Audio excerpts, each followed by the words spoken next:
ఇది బ్రౌన్ రైస్తో చేసిన పెరుగన్నం అండి. ఇది చాలా హెల్త్కి మంచిదండి.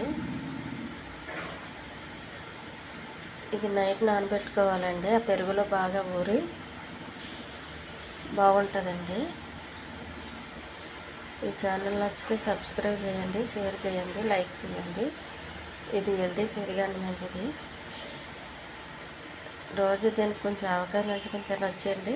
మనం ఉల్లిపాయ పచ్చిమిరకాయ నంచుకుని తినొచ్చు.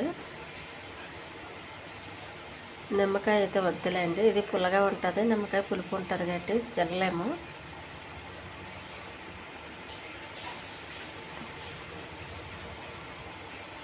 ఈ పులుపుకి కొంచెం కారం ఉండాలండి.